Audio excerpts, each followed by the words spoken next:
He exhaled, long and slow. I haven't set foot on this estate since the divorce. You never told me it was this isolated. She glanced out the window at the skeletal trees lining the drive, their branches clawing at the gray sky like fingers begging for warmth.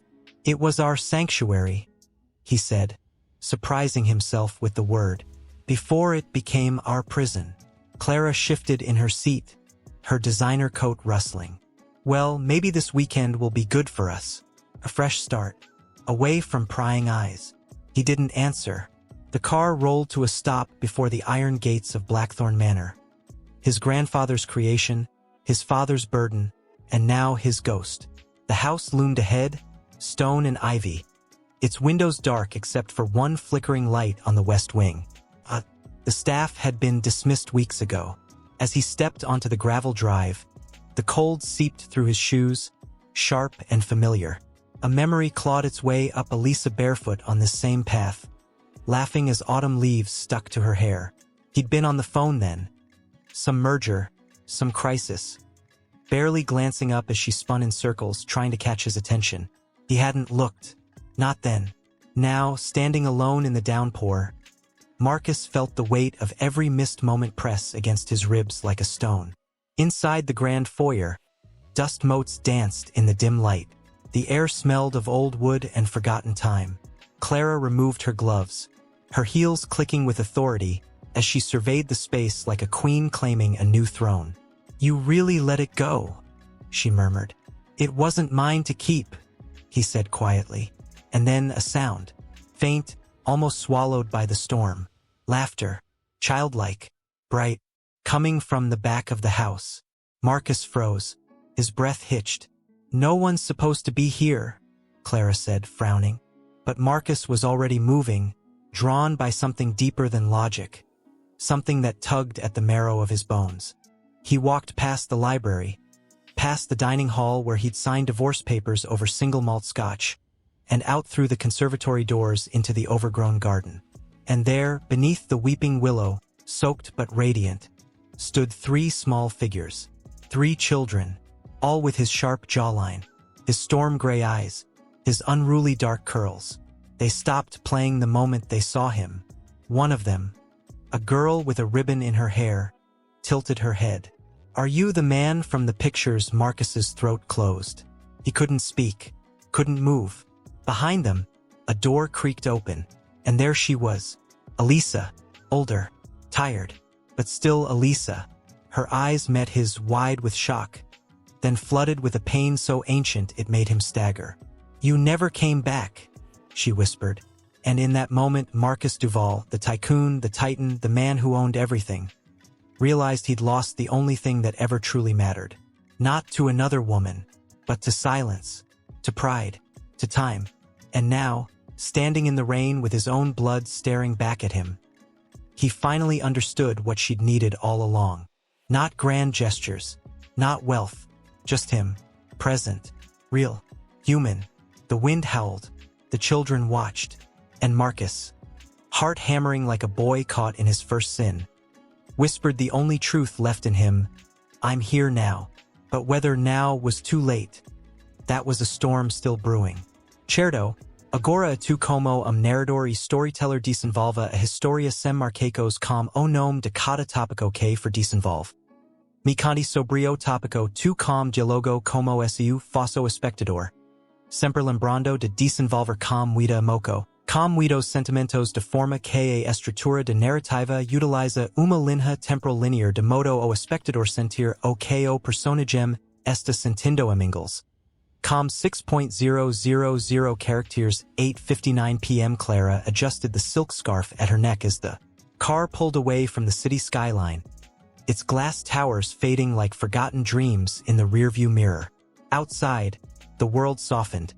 Hedgerows replaced high-rises, and the hum of traffic gave way to the whisper of wind through autumnal fields. She watched it all with quiet calculation, her reflection faint in the window poised, polished, perfect. This weekend wasn't just an escape. It was a coronation. For 2 years, she'd stood beside Marcus Duval, not as a lover, not as a wife, but as the woman who understood his silence, who never asked for more than he offered. She'd learned the language of his gestures, the way he'd pour her wine without asking, the slight nod when she wore that emerald dress, the rare, fleeting smile when she quoted poetry at dinner. And now, Blackthorn Manor, the very heart of the Duval legacy, was opening its doors to her. That meant something. It had to. "Do you think the garden will still have those white roses?" she asked, turning to him, her voice light but laced with hope. Marcus didn't look at her. His gaze stayed fixed on the road ahead, his hands steady on the wheel. "I don't know. I haven't been back since," he trailed off. "Since Elisa left," Clara finished softly, because she knew the name, even if he never spoke it. She'd studied his past like a scholar. Every photo, every public record, every whispered rumor at charity galas. She knew Elisa had vanished quietly after the divorce. No scandal, no demands, just gone. And Marcus had never looked back. Or so she thought. Now, as the estate gates loomed into view, rusted but still imposing, Clara felt a flicker of unease. The place looked less like a retreat and more like a tomb. But she wouldn't let doubt tarnish this moment. When they stepped inside, she moved with purpose, running her fingers along the banister, admiring the faded oil portraits, already imagining where she'd hang her own art. "We could restore the East Wing," she said, voice bright. "Turn it into a library, or a music room, something alive." Marcus only nodded, distant. That night, over a simple meal prepared by the caretaker before his departure, she tried again. "You've been quiet," she said, pouring him a glass of the Bordeaux he favored. "Nervous." He looked at her then, really looked, and in his eyes, Clara saw something she hadn't expected. Not affection, not desire, but a deep, aching weariness. "I'm not sure I belong here anymore," he admitted, voice raw. Her smile didn't waver, but inside, something cracked. "Everyone belongs somewhere, Marcus. Maybe this is where you belong with me." He reached across the table, took her hand. For a heartbeat, she allowed herself to believe it. Believe that this man, who moved markets with a signature, was finally choosing her. But then his grip loosened. His eyes drifted toward the window, toward the back of the house. And just as she was about to ask what he saw, she heard it too. Laughter. High, clear, innocent. Children. Her stomach dropped. "No one was supposed to be here," she said, standing quickly, her chair scraping against the floor. Marcus was already on his feet. "Wait," she called, but he didn't. She followed him through the shadowed halls, her heels clicking like a countdown. And there, in the garden beneath the willow, she saw them. 3 small figures chasing fireflies in the dusk. And behind them, a woman. Elisa. Not the brittle society ghost Clara had imagined, but a woman with sun-kissed skin, calloused hands, and eyes that held storms. Clara's breath caught. Not from jealousy, from fear. Because in that moment, she understood Marcus hadn't brought her here to begin something. He'd brought her here, and didn't even know it, to end everything. She watched from the doorway as Marcus stood frozen, as if time itself had fractured. Elisa didn't say a word. She just looked at him with a sorrow so vast it swallowed the space between them. And Clara, she felt the ground shift beneath her designer shoes. All her grace, all her strategy, useless against the raw, unscripted truth of family. She turned away before they noticed her, walked back to the empty grandeur of the main house, her reflection in the hallway mirror suddenly fragile, exposed. She'd spent years building a future on a man's silence. Now that silence was speaking, and it didn't include her. Elisa didn't move from the doorway. Her arms crossed over her chest, not in defense, but in exhaustion, as if holding herself together required every ounce of strength she had left. The porch light above her flickered, casting long shadows that danced like ghosts between them. "Why didn't you tell me?" Marcus finally asked, voice cracking like dry wood. Elisa's lips parted, then closed again. She glanced at the children, their children, and lowered her voice to a whisper just above the wind. "Would you have believed me?" He flinched, because the truth was, 5 years ago, no. He'd been too wrapped in his own ascent, too convinced that love was a distraction he couldn't afford. If she'd called then, he might have sent money. Lawyers. Polite, distant acknowledgement. But presence, no. He hadn't known how to give that. I tried, she said quietly, stepping forward. Letters. Phone calls. I even came to your office once. But your assistant turned me away. Said you'd moved on. She let out a breath that wasn't quite a laugh, not quite a sob. So I stopped trying. I chose them over pride. Over you. Marcus swallowed hard. His eyes darted to the girl, his daughter, who now held a small wooden bird in her hands. She offered it to him without fear. Made it for Papa, she said. His knees nearly buckled. Elisa's voice softened, almost against her will. Her name is Lila. That's Noah. She nodded to the boy crouched in the mud, drawing shapes with a stick. And the little one's Mateo. Mateo. His grandfather's name. Marcus reached out, fingers trembling, and took the wooden bird. It was clumsily carved, uneven wings, but carved with care. Did you teach her? He asked Elisa. I taught them everything, she said, and there was pride in her voice, but also pain. How to plant seeds, how to bandage a scraped knee, how to be kind when no one's watching. But I couldn't teach them who their father was, because I didn't know if he'd ever want to be one. Before Marcus could respond, Clara appeared at the far edge of the garden, standing beneath the arched stone entrance that led back to the main house. She didn't speak, didn't approach, just watched, her face unreadable, but her posture rigid, as if every instinct in her screamed to flee. Marcus turned to her, guilt and confusion warring in his chest. Clara, it's fine, she cut in, voice calm but brittle. I'll stay inside. And just like that, she vanished back into the shadows of the manor, leaving him alone with the truth he'd unknowingly walked into. The wind picked up, rustling the willow branches overhead. Lila tugged gently at his coat sleeve. Are you staying for dinner, Papa? He looked down at her. Really looked. Saw the slight dimple in her left cheek that matched his own. Saw the way her eyes crinkled at the corners when she smiled. Saw himself, but softened by innocence, by love he hadn't earned. I don't know, he whispered. Elisa stepped closer, her voice barely audible. They've asked about you every day since they could talk. I showed them pictures, told them you were busy saving the world. A sad smile touched her lips, but they never stopped hoping you'd come back. Marcus's throat tightened. He wanted to say he was sorry, wanted to promise he'd never leave again. But words felt cheap here, in the sacred space she'd built without him. Instead, he knelt in the wet grass, ignoring the cold seeping through his trousers, and pulled Lila into a careful hug. She melted against him instantly, as if she'd been waiting her whole life for this exact moment. Behind her, Noah stood up, hesitant, then took a step forward. Mateo followed, clinging to his brother's shirt. And then, slowly, tentatively, they surrounded him. Not with accusations, not with anger, with open arms. Elisa watched, tears finally spilling over, but she didn't interfere. She let them have this. Let him have this. But inside the house, Clara stood at the window, her reflection blurred by rain on the glass. She pressed a hand to her chest, as if trying to quiet the ache forming there. She'd spent years believing love was something you earned through perfection, through patience, through being the right kind of woman for a man like Marcus. But now she saw the truth: love wasn't earned through performance. It was given through presence, through showing up, even when you'd been left in the dark.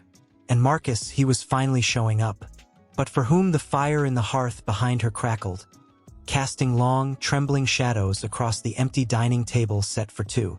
Outside, the sky darkened, and somewhere deep in the house, a floorboard creaked, soft, deliberate, as if someone else had been watching all along.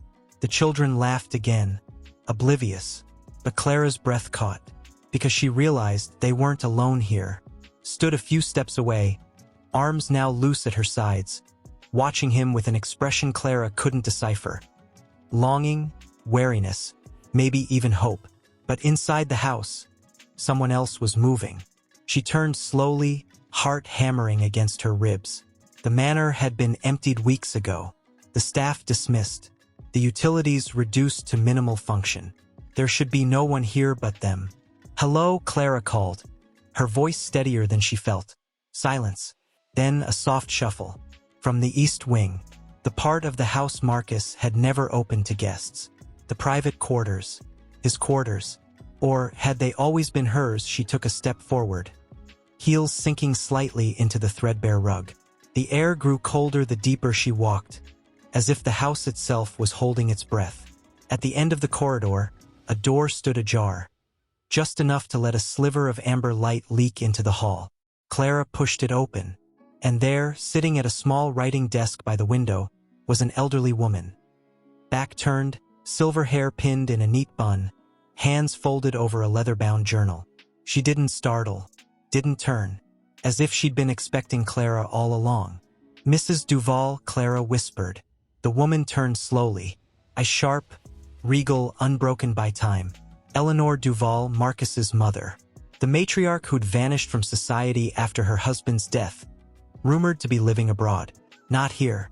Not in the shadows of her son's abandoned home. "You're not Elisa," Eleanor said simply, her voice like dry leaves over stone. "No," Clara replied, throat tight. "I'm Clara Renner, Marcus's companion," Eleanor finished, the word edged with something like disdain, but not quite. "I've seen your photographs. You're always just behind his shoulder at galas. Always smiling. Never speaking." Clara stiffened but said nothing. Eleanor closed the journal with deliberate calm. "You think you've come to claim this place, to erase what came before." She rose, surprisingly steady for her age, and walked to the window. "But some roots run too deep to be pulled." "Is that why you're here?" Clara asked, daring now. "To protect the past?" "I'm here because she asked me to stay," Eleanor said, and for the first time, her voice softened. "When Elisa had the triplets, alone, penniless, terrified, she had nowhere to go. The family lawyers tried to cut her off. Marcus's father had already passed, and she paused, fingers tracing the windowsill. "I failed her once. I won't do it again." Clara's breath caught. "You knew. All this time, you knew about the children." Eleanor turned fully now, eyes glistening. "I helped deliver Mateo in this very room. Held them when they cried at night. Watched them take their first steps in the garden you just called empty." Her voice dropped. "And yes, I knew Marcus didn't. I let him believe Elisa left without a word." "Why?" Clara whispered, horrified. "Because he wasn't ready," Eleanor said, not unkindly. "He was building empires while his heart turned to stone. And Elisa, she refused to use the children as leverage. She wanted him to choose them freely, or not at all." A heavy silence settled between them. Outside, laughter floated through the open window. Lila's voice, bright as morning. "Papa, look, I can balance on one foot." Clara turned toward the sound, her chest aching with something she couldn't name. Not jealousy, not anger, grief, for the life she'd imagined, for the future that was slipping through her fingers like smoke. "You love him," Eleanor said quietly, not as a question. Clara didn't answer, but a single tear traced her cheek. Eleanor sighed. "Then you must decide, will you love him enough to step aside, or will you fight for a place that was never truly yours?" Before Clara could respond, footsteps echoed in the hall, firm, urgent. Marcus appeared in the doorway, rain still damp in his hair, eyes wide when he saw his mother. "Mother," his voice cracked. "You're here?" Eleanor's expression softened, just slightly. "Where else would I be?" "Marcus watching over what you left behind." He stepped inside, glancing between Clara and his mother, the weight of revelation pressing down on him. "You knew about the children." "I did. And you never told me." "I couldn't," she said. "It wasn't my secret to give. It was Elisa's, and it was yours to earn." Marcus looked down at his hands, still stained with garden soil, still holding the wooden bird Lila had made. "I've been living a lie," he murmured. "No," Eleanor said gently. "You've been living a half-life. But it's not too late to wake up. From the garden below, Elisa's voice rose, soft, calling. Marcus, the children are cold. They're asking if you'll come inside. He looked toward the window, toward the woman who'd borne his children in silence, who'd raised them in exile, who'd never once spoken his name with bitterness. And then he looked at Clara. Their eyes met. No words passed between them. None were needed, because in that moment, Clara understood love wasn't about possession. It was about sacrifice. And if she truly loved Marcus, she would let him go, toward the family he never knew he had. She gave the smallest nod, and Marcus, heartbreaking and mending all at once, turned toward the stairs. But as he passed his mother, Eleanor caught his wrist. "Marcus," she said, voice low, urgent. "There's something else." He paused. She leaned closer, her breath barely a whisper. "The night Elisa went into labor, she called you. I heard her. She left a message on your private line. It was never delivered."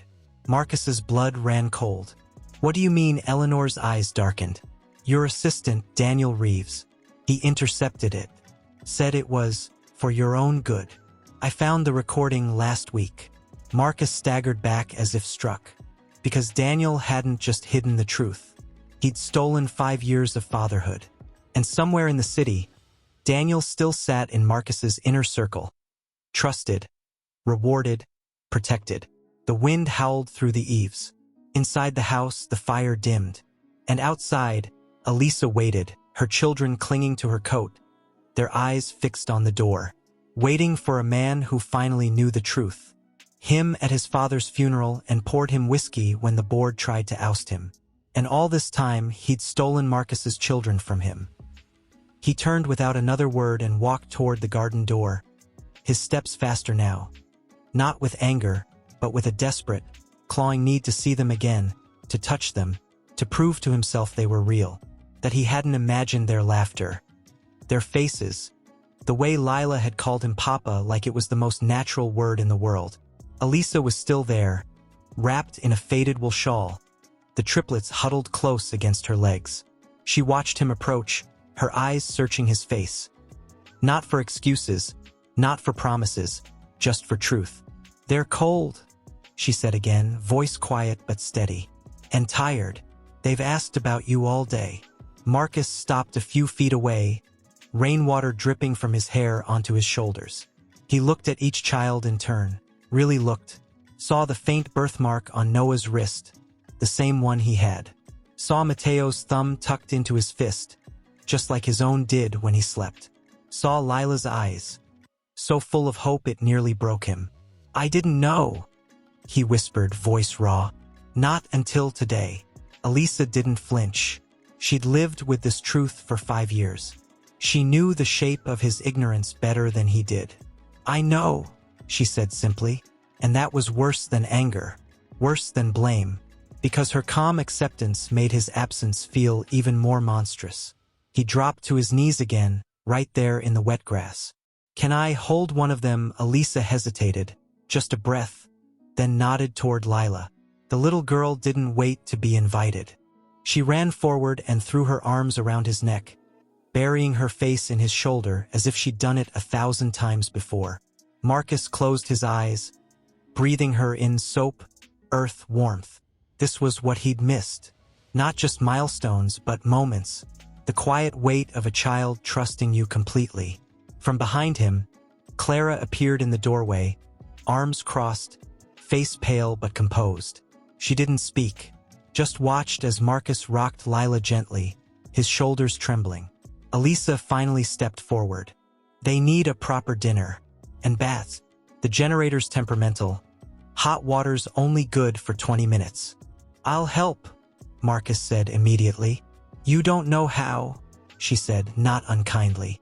"You don't know where the towels are, or that Mateo won't sleep without his blue blanket, or that Noah only eats peas if you call them dragon eggs." Her voice cracked slightly. "You don't know anything about them." "I want to," he said, looking up at her, eyes glistening. "I want to know everything." Elisa studied him for a long moment, then softly, "Then start by carrying Lila inside. She's heavier than she looks." He stood, shifting Lila in his arms. She nestled against his chest without protest, already half asleep. As he passed Elisa, she whispered, "The side door. The main hall's drafty."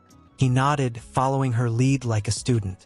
Inside, the kitchen was small, warm, cluttered with toys and mismatched cups. Nothing like the sterile marble expanse Marcus remembered.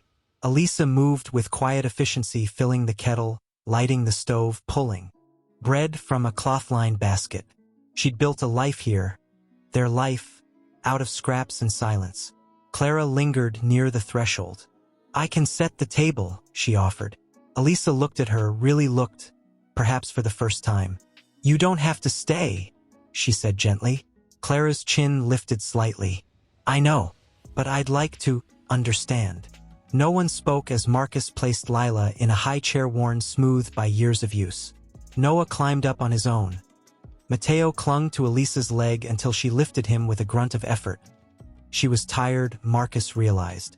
Bone-deep tired, and still she gave. He watched her stir soup with one hand while balancing Mateo on her hip, and something inside him shifted. This wasn't just motherhood. This was devotion. This was love without guarantees. "I fired my assistant today," Marcus said suddenly, voice low. Elisa paused. "Daniel, yes. Why?" "Because he lied to me. For 5 years." He took a breath. "Because I need to start making things right." Elisa didn't smile, didn't soften, but her shoulders relaxed, just a fraction. "Actions speak louder than firing someone, Marcus." "I know." Then, from the hallway, Eleanor appeared, holding a small, dusty shoebox. "Found this in the attic," she said, placing it on the table. "It's been there since the night they were born." Elisa's breath hitched. She opened it slowly. Inside were 3 hospital bracelets. Lila, Noah, Mateo Duval. Tucked beside a folded ultrasound photo and a single dried sprig of lavender.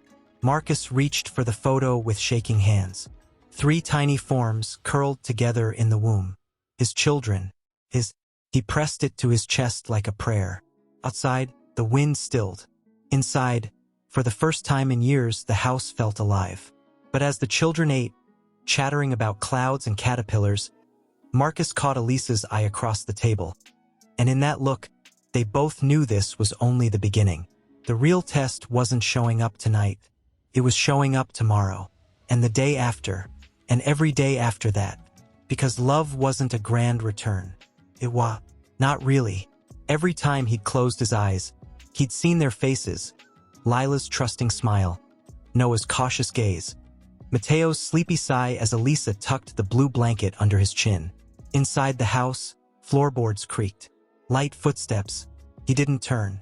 He knew who it was. Elisa stepped out, wrapped in the same shawl from last night, her hair loose and tangled from sleep. She stood beside him, arms crossed against the morning chill, and followed his gaze to the garden where the willow swayed like a silent guardian. "They asked for you at breakfast," she said quietly. Marcus's chest tightened. "Already, they don't understand time the way we do," she said, a faint smile touching her lips. "To them, if you're not there when they wake up, you might be gone forever." He looked down at his hands, clean now, but still unfamiliar with the shape of fatherhood. "I won't leave." She didn't respond right away.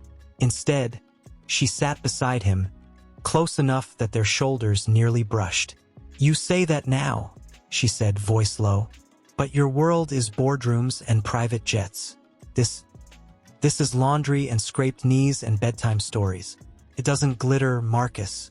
It grinds." "I know," he said, and this time it wasn't a promise. It was a plea. "But I want to learn." She turned to him then, eyes searching his.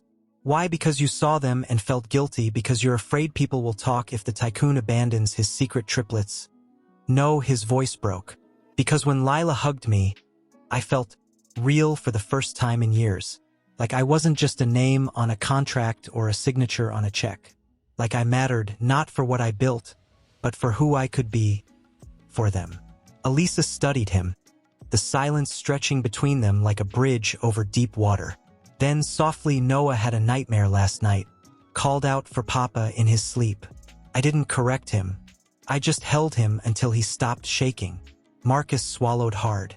Can I see them? She stood, brushing dust from her trousers. They're in the sunroom, drawing. Mateo's obsessed with birds lately.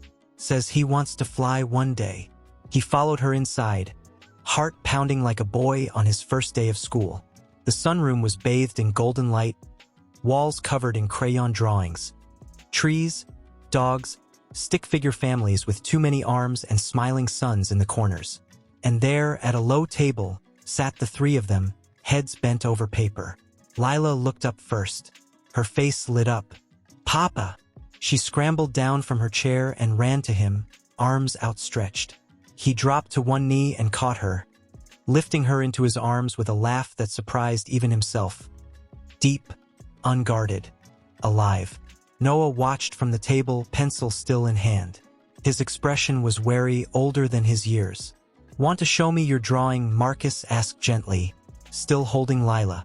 Noah hesitated, then slid off his chair and walked over. He held up his paper, a tall man with dark hair standing beside three small figures under a rainbow. At the bottom, in wobbly letters, my father.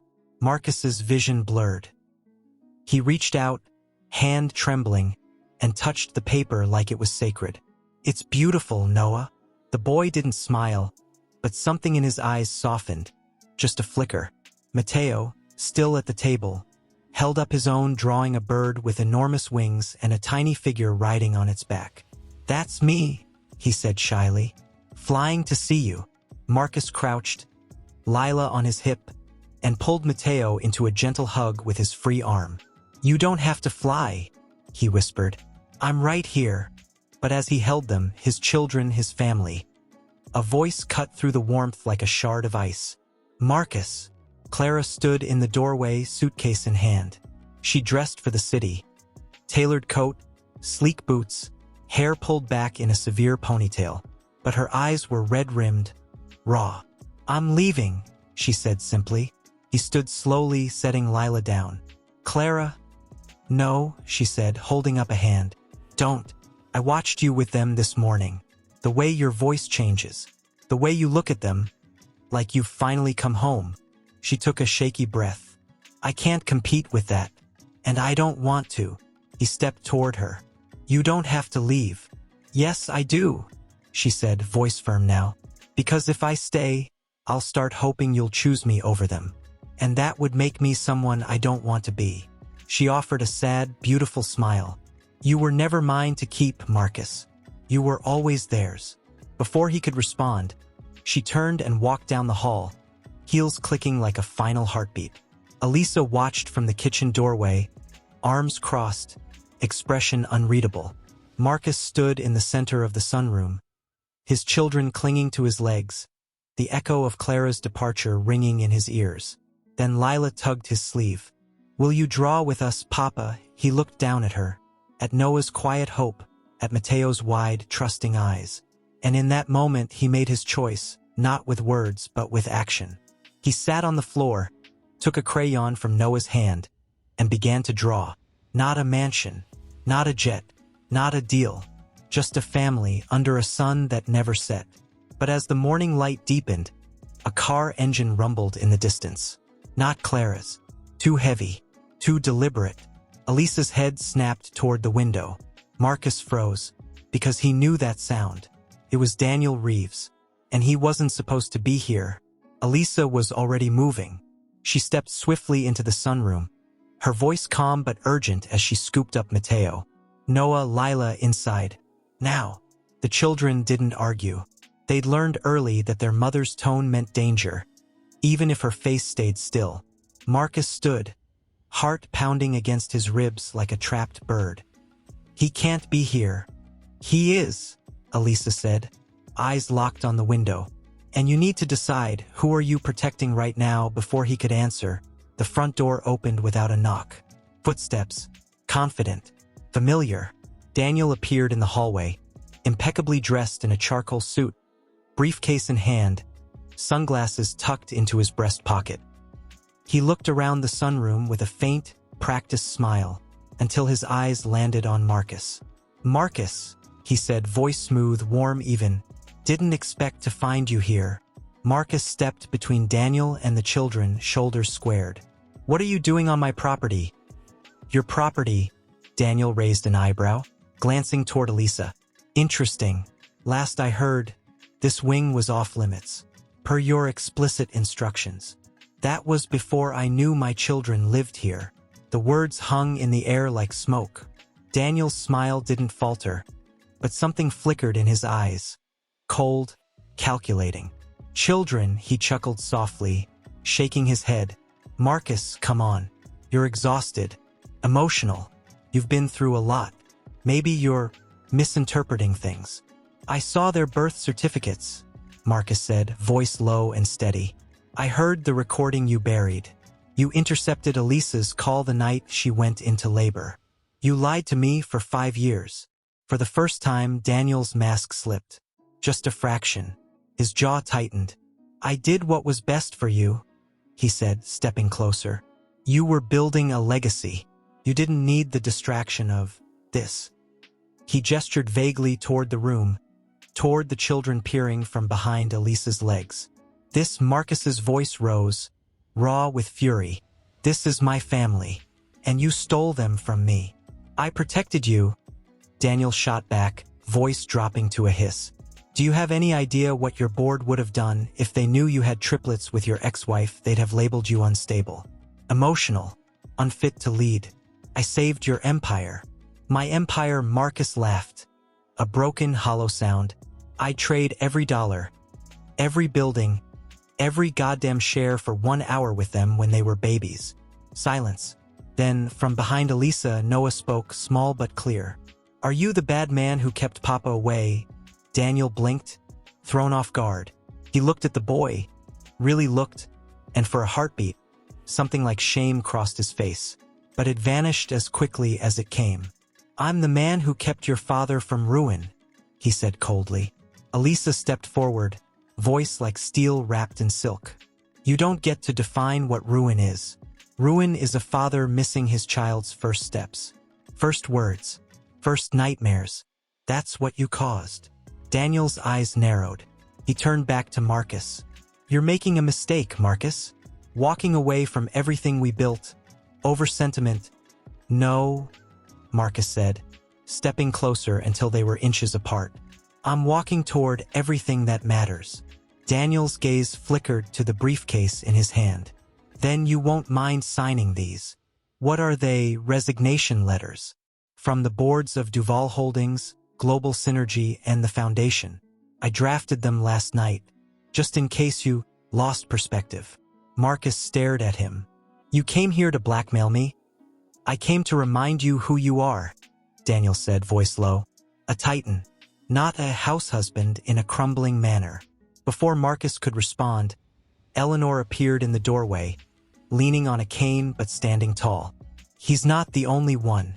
Who knows your secrets, Daniel? Daniel turned, startled. Mrs. Duval. Don't, she cut in. I've been watching you for weeks. I have copies of every email you deleted, every call you blocked, every directive you falsified in Marcus's name. She held up a slim USB drive, including the one where you told the hospital not to release Elisa's maternity records to anyone, especially not Marcus Duval. Daniel paled. You can't prove that. I already sent it to the board's ethics committee, Eleanor said calmly, and to the press. It'll go live. The moment you step off this property without that briefcase. The air turned to ice. Daniel's hands clenched around the handle. His eyes darted between Marcus, Elisa, the children, finally landing on Marcus with something like betrayal. After everything I've done for you, you did it for the Empire, Marcus said quietly. Not for me. A long silence stretched. Then, slowly, Daniel placed the briefcase on the floor. He didn't speak, didn't look back, just turned and walked out, his footsteps echoing like a retreat. The moment the car engine faded, Marcus sank onto the floor, trembling. Lila ran to him and wrapped her arms around his neck. You stayed, she whispered. He held her tight, tears finally falling, hot, silent, cleansing. Elisa knelt beside him, her hand resting lightly on his shoulder. Not comforting, not forgiving, just present. And in that quiet aftermath, with his children clinging to him and the woman he'd lost watching with cautious eyes, Marcus Duval didn't feel like a tycoon. He felt like a man, finally whole. But as the sun climbed higher, casting long shadows through the sunroom windows, one truth remained unspoken: Daniel was gone. But the damage he'd done, 5 years of silence, of absence, couldn't be undone with a single confrontation. It would take 1,000 mornings like this, 1,000 drawings, legs, as if trying to decide whether the storm had truly passed. But Marcus wasn't thinking about Daniel anymore. He was thinking about the years. 5 years of bedtime stories never told. 5 years of first days of school, scraped knees, whispered fears in the dark. Gone. Not delayed. Lost.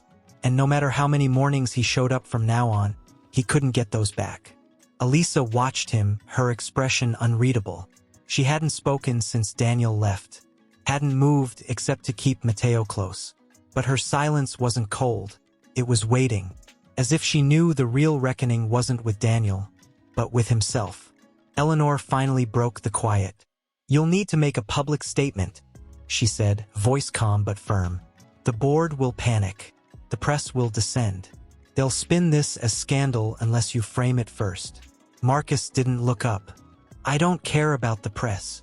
"You should," Eleanor pressed. "Because if they paint Elisa as a woman who hid your children for leverage, it will hurt them more than you." That got his attention. He lifted his head slowly, eyes locking onto Elisa's. "Is that what they'll say?" "Probably," she said simply. "They always do." He stood then, carefully setting Lila down. His voice, when it came, was low but resolute. "Then I'll say it myself, before anyone else can. I'll tell the truth that I didn't know, that she never hid them out of spite, but out of dignity, and that I'm stepping back to be their father." Elisa's breath hitched. "You'd give up your company?" "I'd give up everything," he said, stepping toward her. "I already did. I just didn't realize it until yesterday." She looked away, but not before he saw the tears welling in her eyes. "It's not that simple, Marcus. You can't just walk in and fix 5 years with a press release." "I'm not trying to fix it," he said softly. "I'm trying to live it, starting now." Before she could respond, Noah tugged at Marcus's sleeve.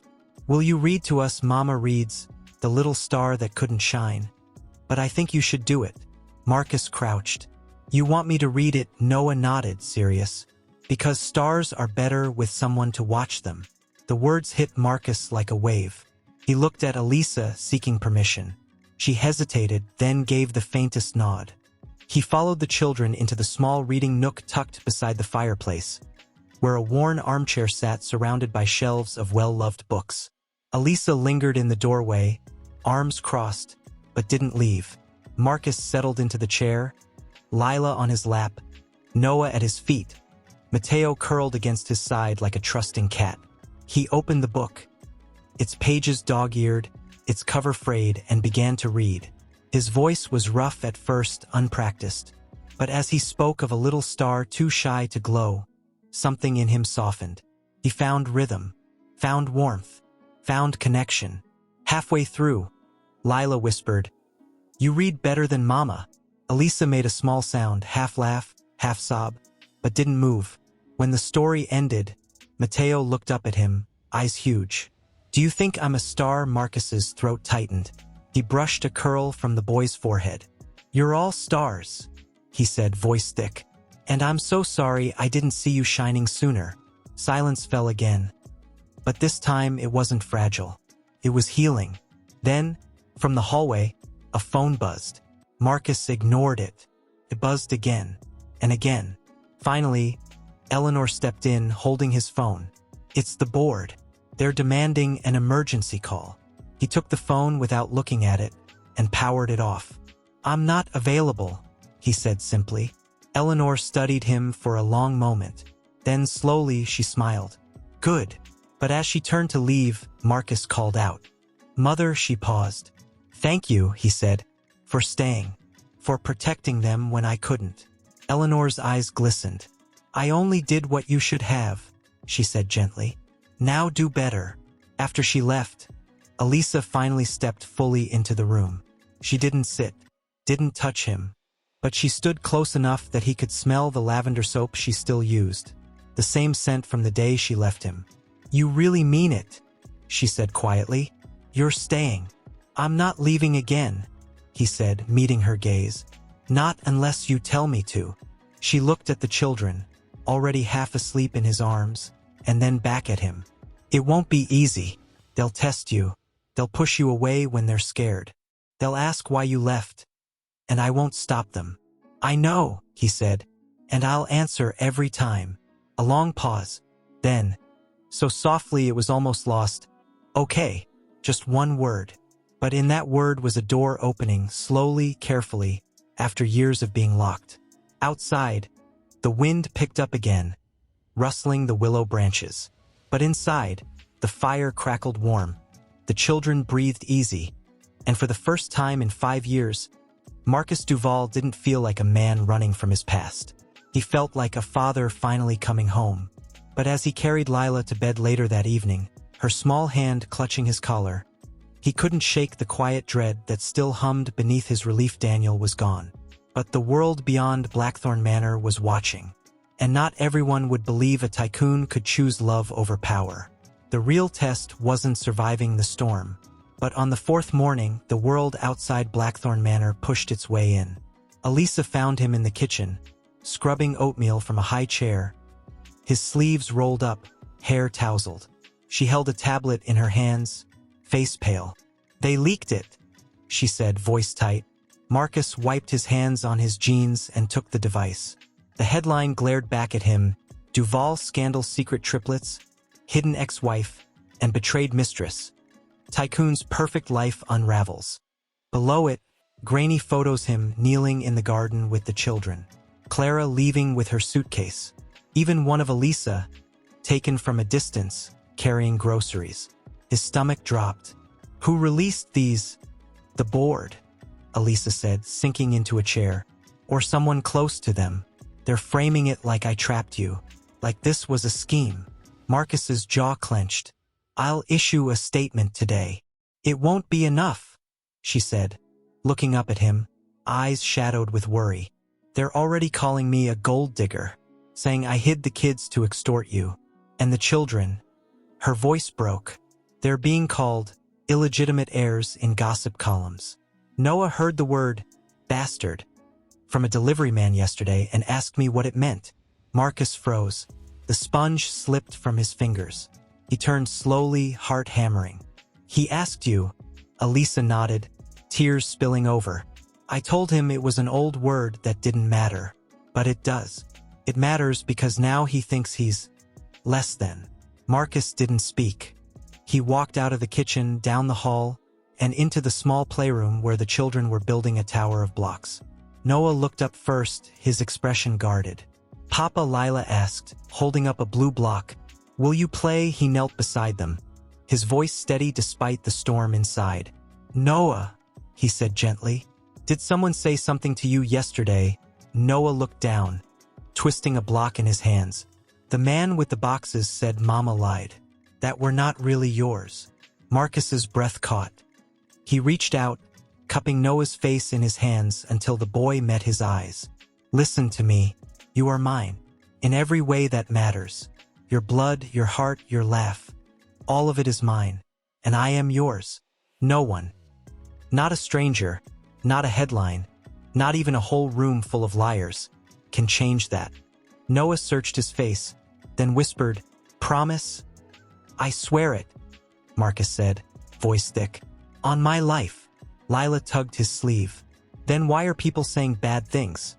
Because, Marcus said, pulling all 3 of them into his arms. Some people are afraid of love that doesn't fit in their boxes. But we don't live in their boxes. We live here, together. Later that afternoon, while the children napped, Marcus sat with Elisa on the back porch. The wind carried the scent of damp earth and blooming jasmine. I'm calling a press conference, he said. Elisa turned, startled. What? I'm not hiding. Not anymore. He looked at her, resolve hardening in his eyes.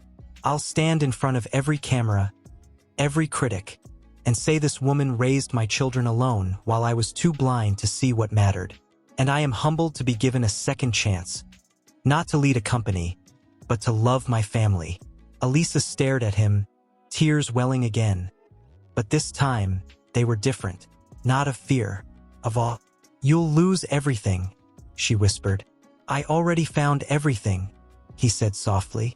That evening, as dusk painted the sky in shades of rose and amber, Marcus sat at the old desk in the study, the same one Eleanor had used for decades.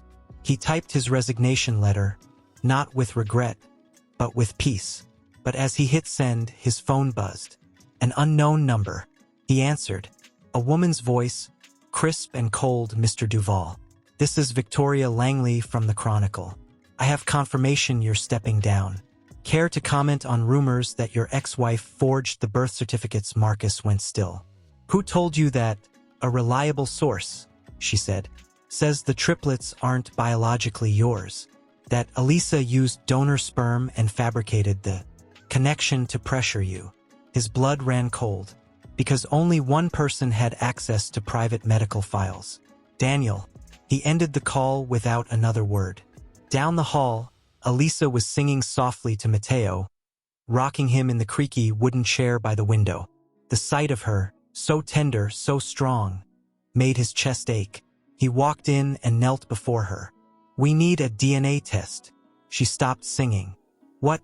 Not because I doubt, he said quickly, taking her hand. But because they'll keep attacking you unless we shut it down. Permanently.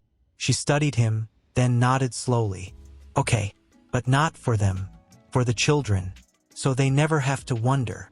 2 days later, the results came back. 99.999% match. Marcus printed 3 copies. One for each child's keepsake box. But as he placed the last one beside Mateo's blue blanket, his phone buzzed again. This time it was Daniel. The text was short.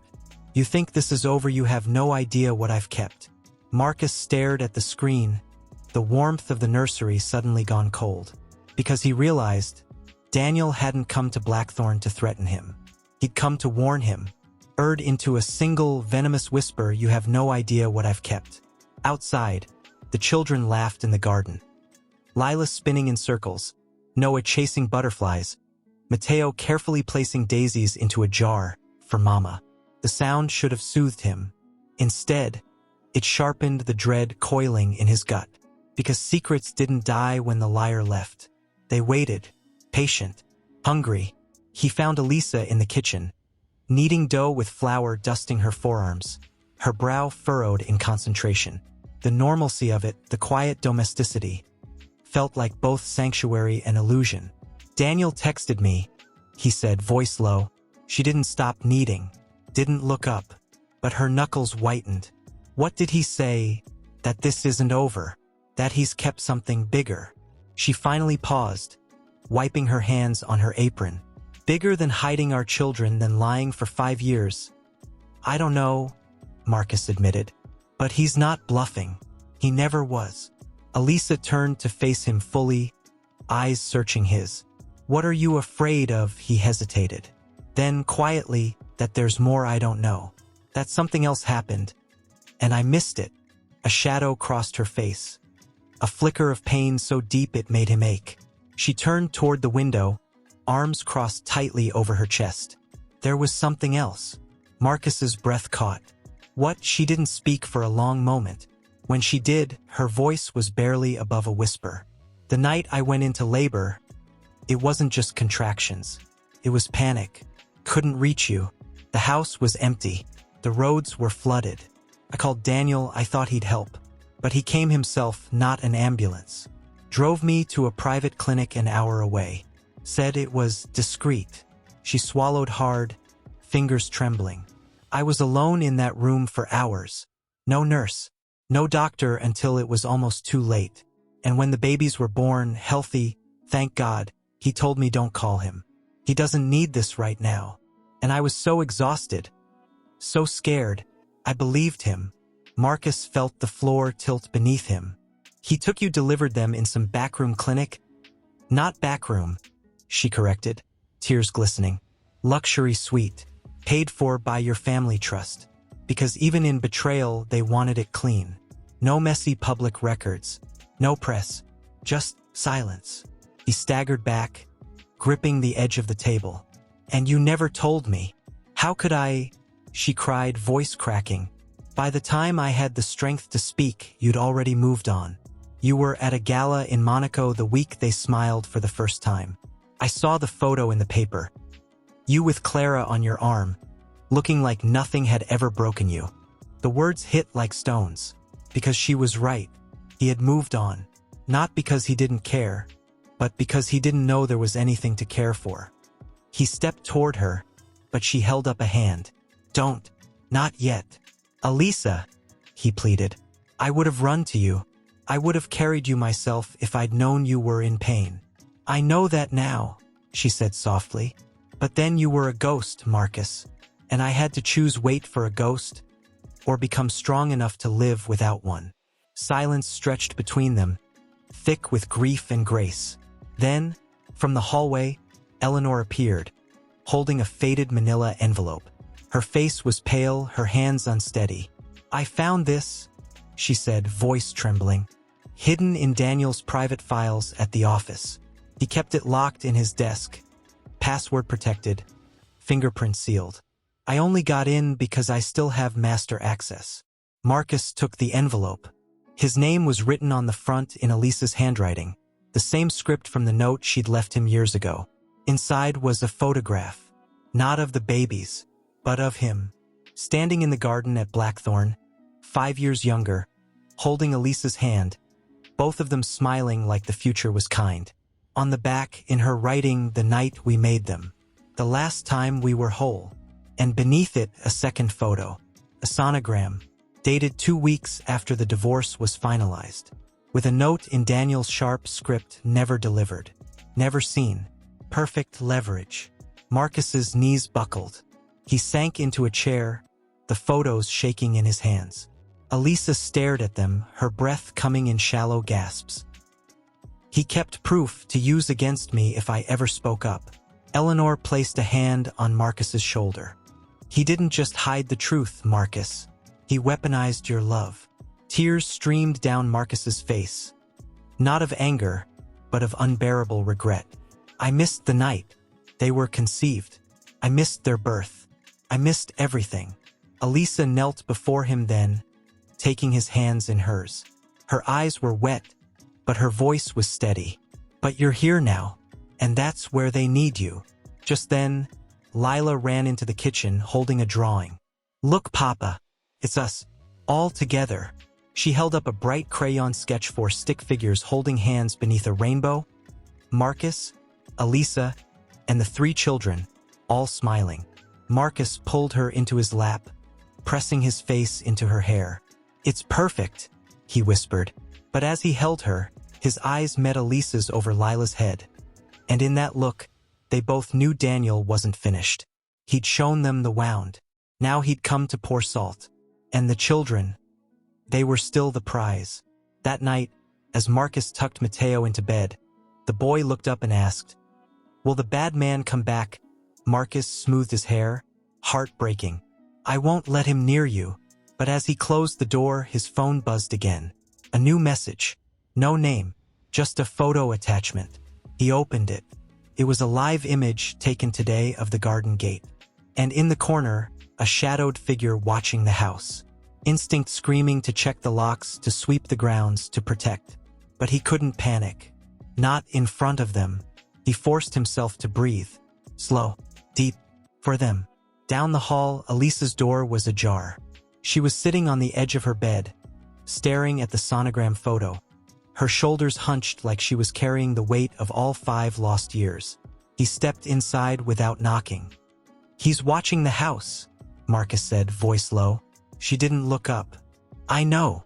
You do. I've seen him, she whispered. The last 2 nights. A black sedan at the bend in the road. Same model Daniel drives. Marcus's stomach twisted. Why didn't you say anything?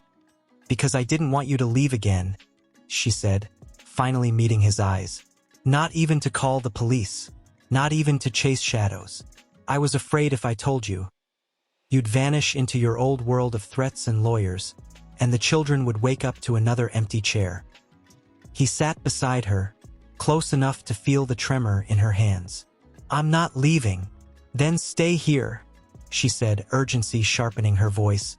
Not as Marcus Duval, Tycoon. As Papa. As someone they can count on when the world feels unsafe. He reached for her hand. She didn't pull away. Outside, thunder rumbled. Later that night, after checking every window, every door, Marcus returned to the children's room.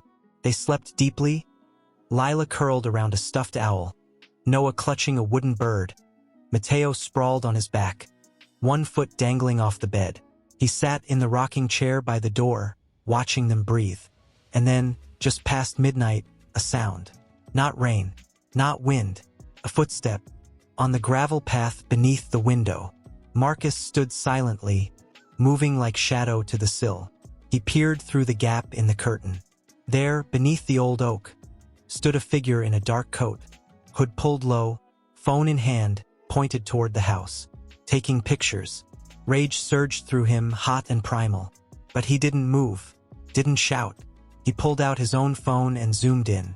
The figure turned slightly, and in the faint glow of the porch light, Marcus saw the sharp line of Daniel's jaw. But something was off. The posture. The way he held himself, less confident, more desperate. Then Daniel looked up, directly at Marcus's window, and raised his phone again. Not to take a photo, to show the screen. Marcus squinted.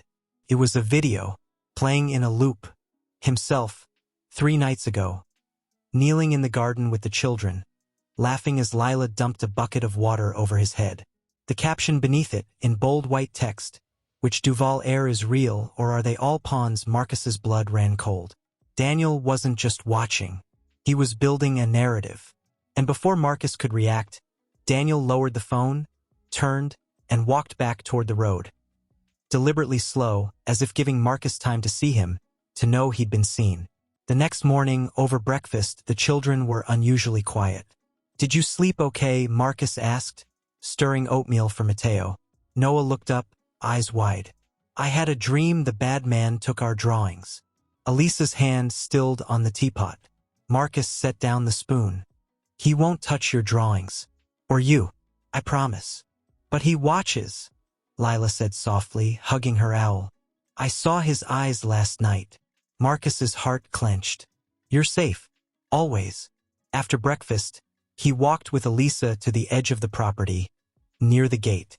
The rain had stopped, leaving the world glistening and raw. We can't live like this, she said, arms crossed against the chill. Looking over our shoulders, wondering if every car is him. I know, Marcus said. So we end it. How he turned to her, resolve hardening. I'll meet him. No, she said sharply. That's what he wants. To pull you back into his game. He's using our children as leverage, Marcus said, voice tight. I can't let that continue. Then don't play alone, she said, stepping closer. If you face him, I go with you.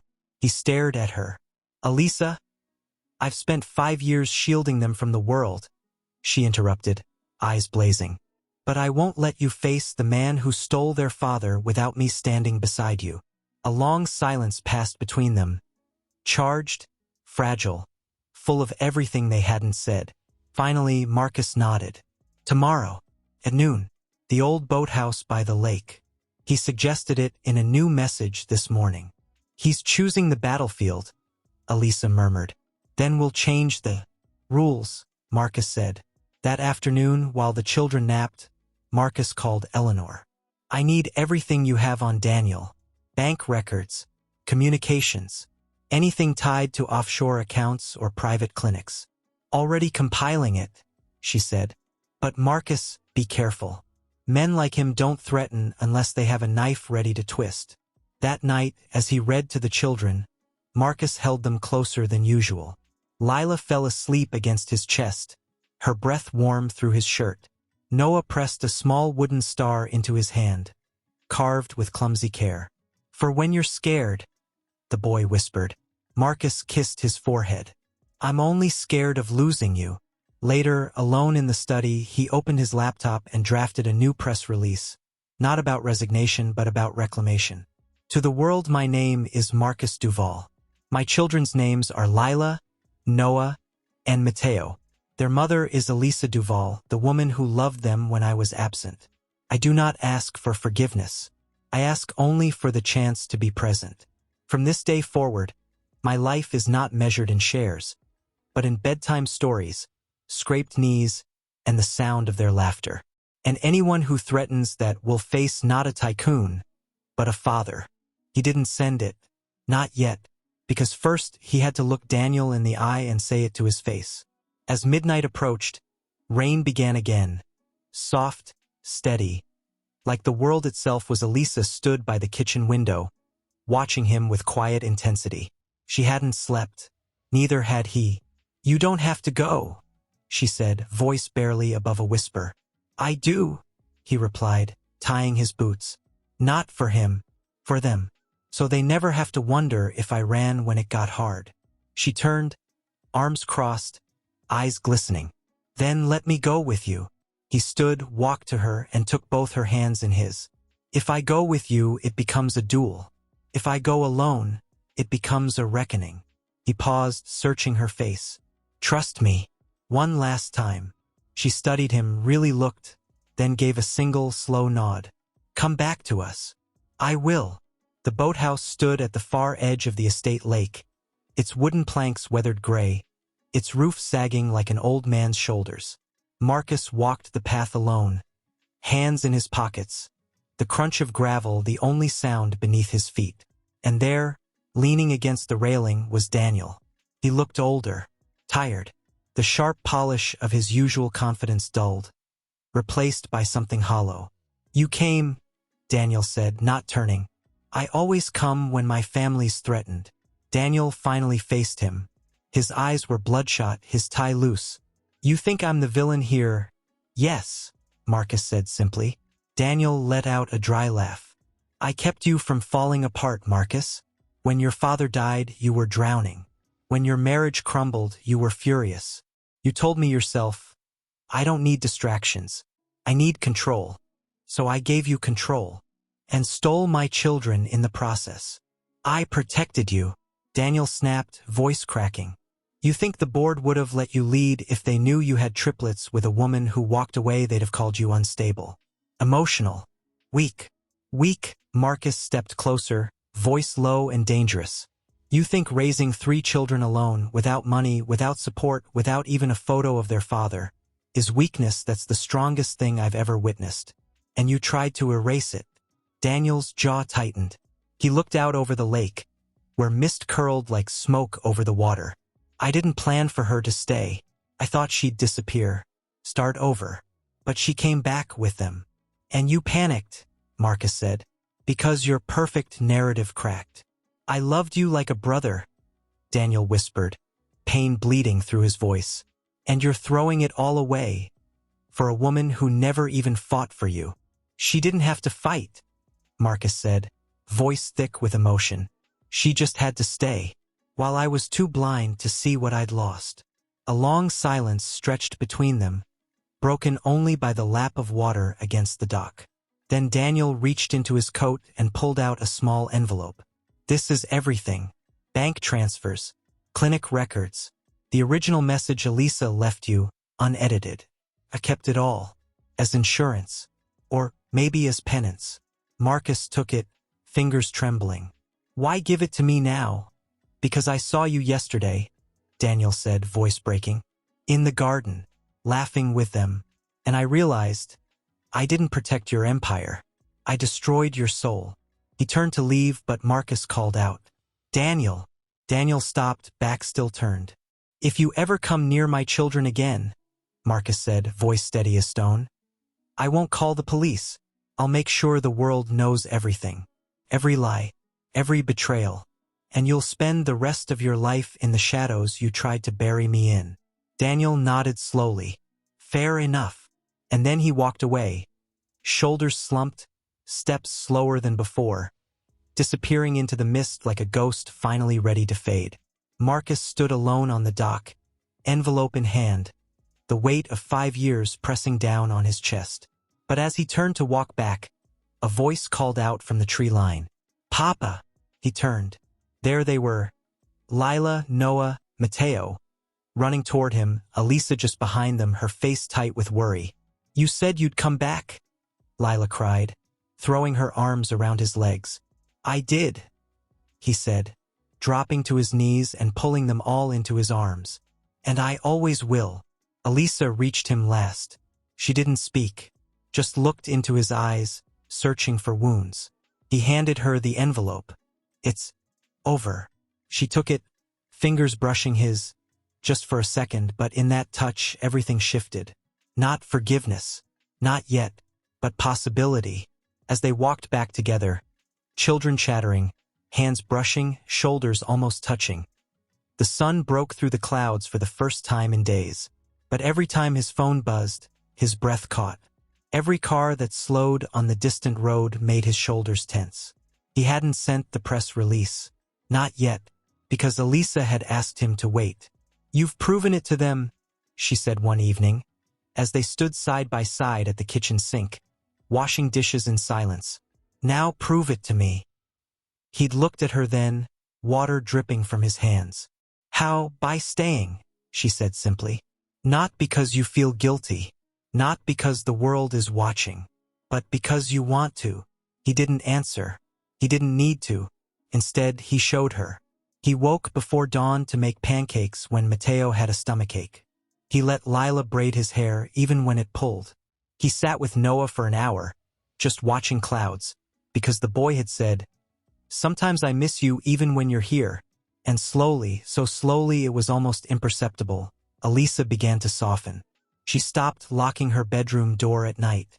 She left a spare toothbrush on the sink in the hall bathroom, his size. She laughed once, genuinely, when he tripped over a toy truck and landed in a heap of stuffed animals. But trust wasn't rebuilt in laughter.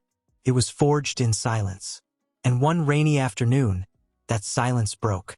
Marcus was reading to the children in the sunroom when Elisa appeared in the doorway, holding the envelope Daniel had given him. Her face was pale. "I read it," she said, voice tight. He closed the book gently and stood. "All of it. The message I left you," she whispered. "The one where I begged you to come to the hospital. The one where I said, 'Marcus, I'm scared. I think it's happening. Please, just answer your phone.'" He stepped closer. "I never heard it." "I know," she said, tears spilling over. "But reading it now, hearing my own voice from 5 years ago, it's like I'm that woman again, terrified, alone, hoping the man I loved would choose me over his empire." Marcus reached for her, but she stepped back.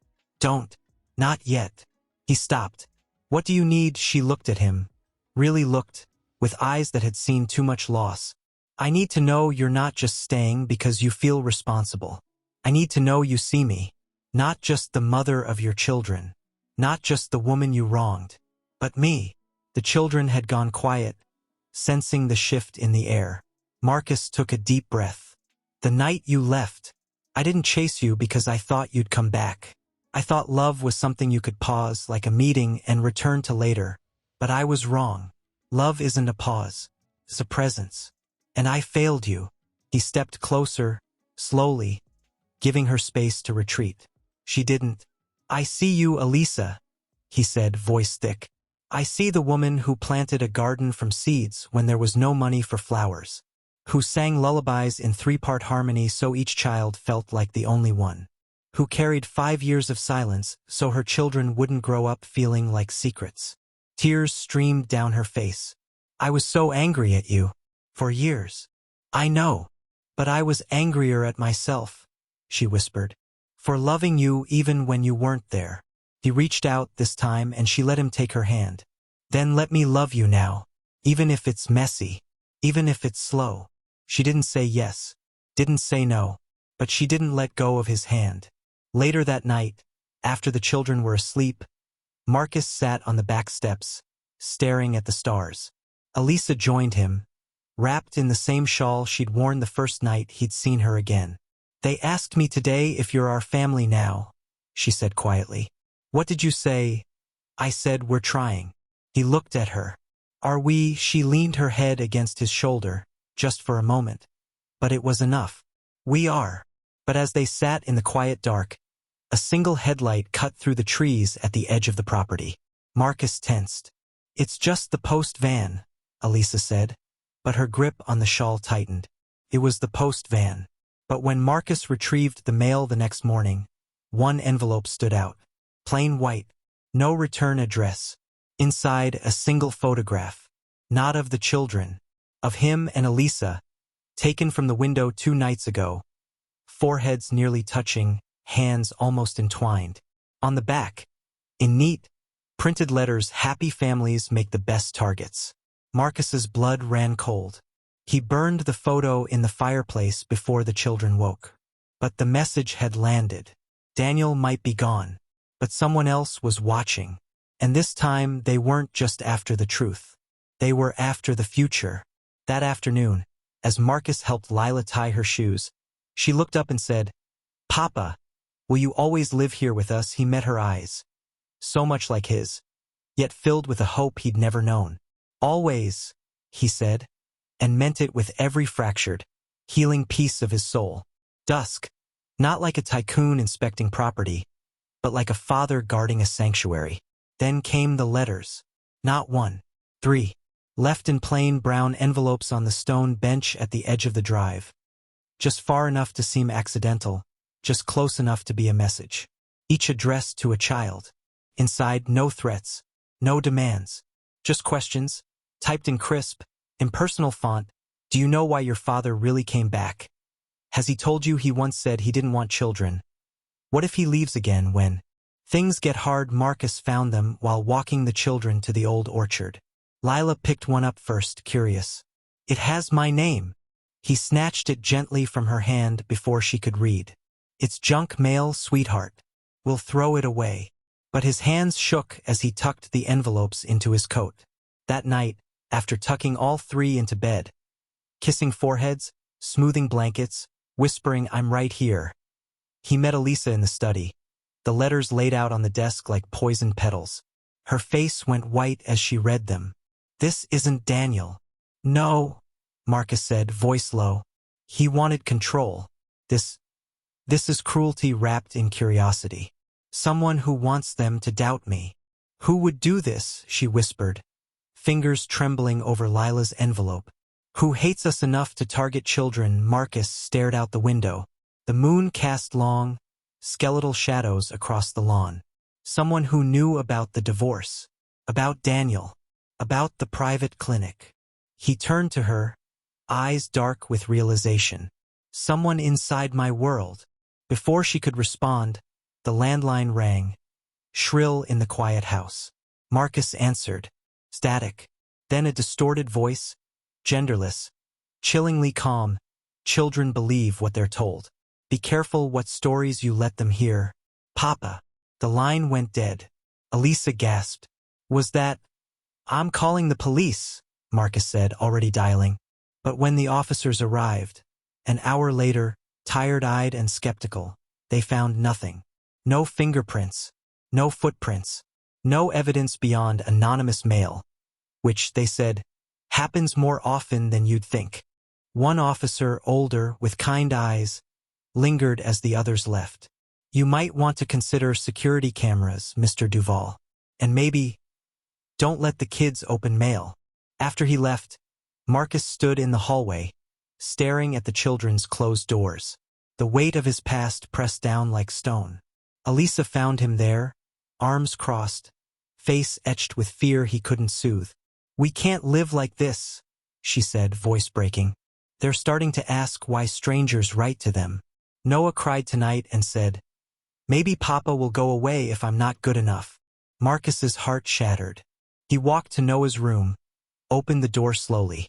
The boy was awake, sitting up in bed, clutching the wooden bird Marcus had kept since that first day. "Hey!" Marcus whispered, sitting on the edge of the bed. Noah's eyes were wide. "Did I do something wrong?" "No," Marcus said, voice thick. You could never do anything wrong. Those letters, they're lies. Written by someone who doesn't know what love looks like. But why would they say you'll leave? Because they're afraid, Marcus said softly. Afraid that love like ours, the messy, real kind, might show them how empty their own lives are. He pulled Noah into his arms. I'm not going anywhere. Not for a letter. Not for a threat. Not for anything in this world. You hear me? Noah buried his face in Marcus's shoulder and nodded. Later, in the kitchen, Elisa poured 2 mugs of tea, her hands still unsteady. We need to fight back, she said, voice firm now. Not with fear, with truth. Marcus looked at her. How she met his gaze, eyes blazing with the same fire that had kept her going for 5 years. We stop hiding. We stop reacting. We declare who we are. She pulled out her laptop and opened a blank document. We write it together. Not a press release. A letter. To our children. And to the world. Marcus sat beside her. What do we say? She began to type. Fingers sure now to Lila, Noah, and Mateo. You are not secrets. You are not mistakes. You are the greatest joy your father and I have ever known. And if anyone tries to make you doubt that, remember this love isn't measured in grand gestures, but in showing up, day after day, even when it's hard, even when you're scared, especially then. Mama and Papa, Marcus added below, and to anyone watching, come forward. Face us, but touch my children with your lies again, and you'll learn what a father truly is. They printed it, framed it, hung it in the sunroom where the children could see it every morning. But that night, as Marcus stood guard by the window, his phone buzzed one last time. A new number, a single image, a security camera still, taken from inside the house, from the hallway, facing Noah's door. The timestamp last night, 2:17 a.m. Marcus's blood turned to ice. Because no one had been inside, unless he rushed to the fuse box, heart hammering. Checked the old security system Eleanor had insisted on reactivating weeks ago. And there it was, tucked behind the panel, nearly invisible, a small black device, wired into the main feed. A listener. Someone hadn't just been watching. They'd been listening to every word. And the worst part, it wasn't Daniel's style. It was someone smarter, closer, someone who still had access. Marcus ripped the device free, hands shaking, and crushed it under his boot. Then he walked back to the children's rooms, stood in each doorway, and whispered the only truth that mattered, I'm here. But as he returned to his own room, he pulled a locked drawer from his suitcase, the one he'd kept since Monaco, and opened it. Inside, a burner phone, passport under a false name, and a key. Because Marcus Duval knew something no one else did. Person who'd had access to Blackthorn over the years, staff, contractors, distant relatives, board members. But one name kept surfacing, cold and undeniable. Victoria Langley, the journalist who'd called about forged birth certificates. The one with a reliable source. The one who knew too much too soon. And then it hit him. She hadn't just reported the story. She'd shaped it. Marcus remembered a charity gala 2 years ago. Clara on his arm, champagne in hand. Victoria interviewing him about Duval Holdings' new philanthropy wing. She'd asked pointed questions about his personal life, his divorce, his emotional availability. He'd deflected, of course. But later, in the hallway, she'd lingered. Men like you always leave someone behind, she'd said, voice low, almost admiring. I wonder who'll be next. He'd thought it was flirtation. Now he knew it was reconnaissance. At sunrise, he found Elisa in the kitchen, already brewing tea, dark circles under her eyes. She took one look at his face and knew. You found something. He nodded, voice rough from sleeplessness. It's Victoria Langley. She's not just reporting the story, she's writing it. From the inside. Elisa went still. How? She had access, Marcus said, pacing. Through Daniel. Through me. Through Clara. The name hung between them. Clara, Elisa whispered. Not knowingly, Marcus said quickly. But Victoria interviewed her last year for a Women Who Shape Power feature. They spent hours together. Clara trusted her. He ran a hand through his hair. Victoria used her. Got details. Photos. Maybe even floor plans. Elisa sank into a chair, gripping her mug. So she's been watching us, for months? Longer, Marcus said grimly. She's building a narrative where you're the schemer, I'm the foolish tycoon, and the children are pawns.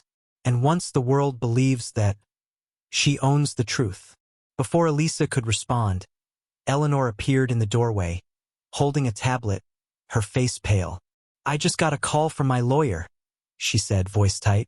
Victoria filed a legal request yesterday, demanding access to the children's school records, medical files, even custody history. Marcus's blood ran cold. On what grounds? Public interest, Eleanor said bitterly.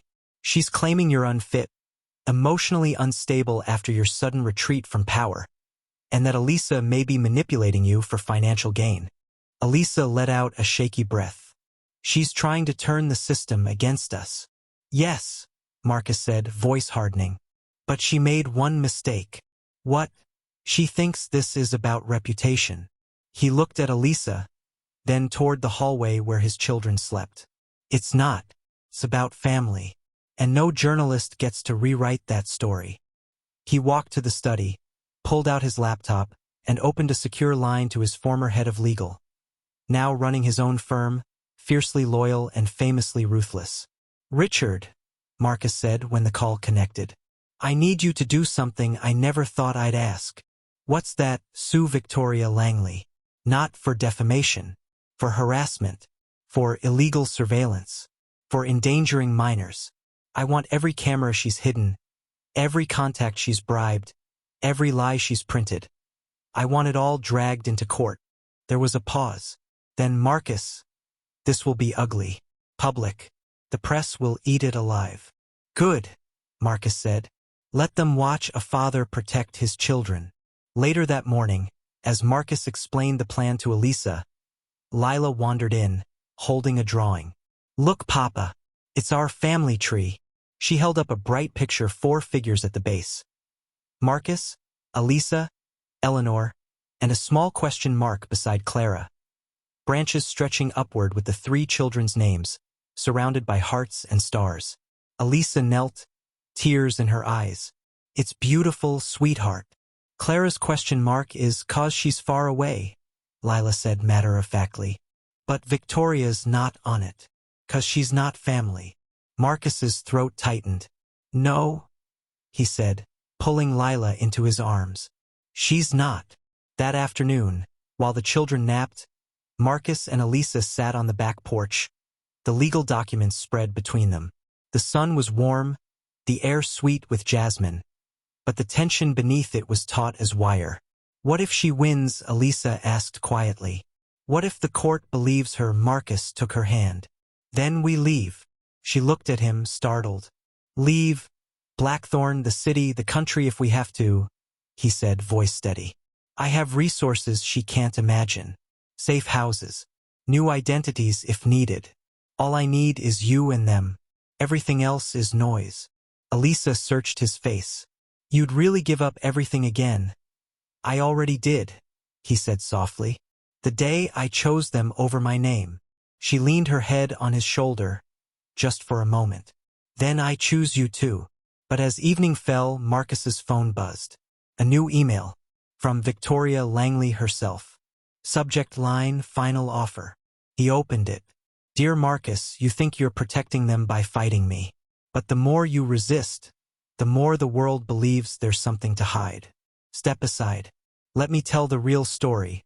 The one where Elisa used your grief to trap you, where the children were never meant to be yours. Give me an exclusive and I'll make it kind.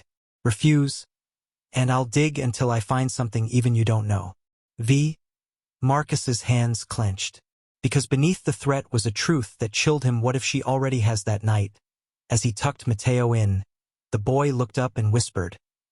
Is the bad lady coming? Marcus smoothed his hair, heart aching. No, little star. She's just a voice. And voices can't touch you when you're wrapped in love. But as he closed the door, he knew. Words could wound deeper than knives. And Victoria hadn't just come for the truth. She'd come to rewrite it. So Marcus did the only thing a father could do. He sat at his desk, opened a new document, and began to write not for the world, but for his children. If you ever read this, know this love isn't clean. It's messy, late, and full of regret. But it's also patient, persistent, and when it's real, it always finds its way home. Outside, the wind howled through the willow. I'm not just suing her, he said, voice low and steady. I'm exposing her. Marcus, you'll ignite a media firestorm, Richard warned. She has backers, powerful ones. Then let them burn, Marcus replied. Because if I don't stand now, my children will grow up wondering if their father was too afraid to fight for them. By noon, a sealed court filing appeared. Quiet, precise, devastating. It didn't just accuse Victoria Langley of harassment. It included timestamps from the hidden audio device, GPS data from the surveillance van parked near the estate, and a damning email chain between her and a private investigator who'd once worked for Daniel. But the most explosive PSA recording, recovered from Eleanor's backup drive, of Victoria coaching a delivery man on what to say to Noah, ask him if his daddy really loves him, or if he's just pretending. Marcus didn't release it publicly. Not yet. He sent it directly to Victoria. With one line, withdraw every claim. Apologize in writing. Or this goes to every newsroom in the country by sunset. He expected defiance. He got silence. Then, just before dusk, a car rolled up the drive. Not a sleek sedan, but a modest sedan with a dented fender. Victoria Langley stepped out alone, wearing no makeup, her hair pulled back, hands empty. Elisa saw her first from the kitchen window. She's here. Marcus stood, heart pounding, but not with fear, with resolve. He met Victoria at the garden gate, beneath the willow that had witnessed so much. You came, he said. I had to, she replied, voice stripped of its usual polish. You think I'm a monster. I think you're desperate, he said. And that's more dangerous. She looked past him, to the house, where Lila stood in the sunroom window, watching with wide eyes. I lost a child once, Victoria said suddenly, voice breaking. Stillborn, 32 weeks. My husband left me 6 months later. Said I wasn't whole anymore. She swallowed hard. When I heard about your triplets, the secret, the silence, I told myself I was uncovering truth. But I was punishing you for having what I'll never have. Marcus didn't soften. Not yet. So you tried to destroy my children's sense of safety, their trust in me. I didn't think it would go this far, she whispered. I just wanted to be seen, to matter. You matter, Marcus said, quieter now, but not at the cost of innocent lives. She looked down, tears falling freely. I'll withdraw everything, issue a full retraction, apologize to Elisa, to the children. She met his eyes, raw and exposed. But please, don't destroy me. I have a daughter, 12 years old. She doesn't deserve to see her mother called a predator in headlines. For the first time, Marcus saw her not as a threat, but as a woman, broken, flawed human. You'll write the apology yourself, he said. Not to me, to them. She nodded, trembling. I will. And you'll never contact anyone connected to this family again. Never. He stepped aside, opening the gate. Then go.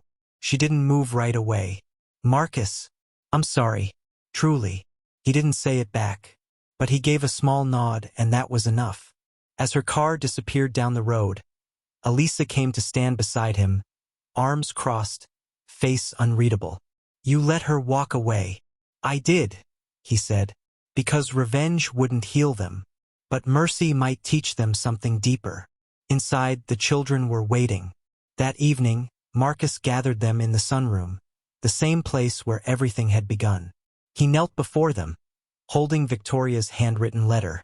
This woman said hurtful things about us, he said gently. But today, she chose to say sorry, and that takes courage. Lila tilted her head. Even bad people can be good. Everyone has a choice, Marcus said. Every day, to hurt or to heal. Noah, quiet as ever, asked, will she come back? No. Marcus said firmly. And if anyone ever tries to scare you again, you tell me. Not because I'll fight them, but because you shouldn't carry fear alone. Mateo crawled into his lap. You won't leave, right? Marcus wrapped his arms around all three. I'm building my home right here with you.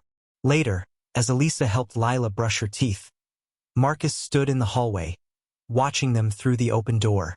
The rhythm of their life, simple, imperfect, real, filled him with a peace he'd never known in boardrooms or penthouses.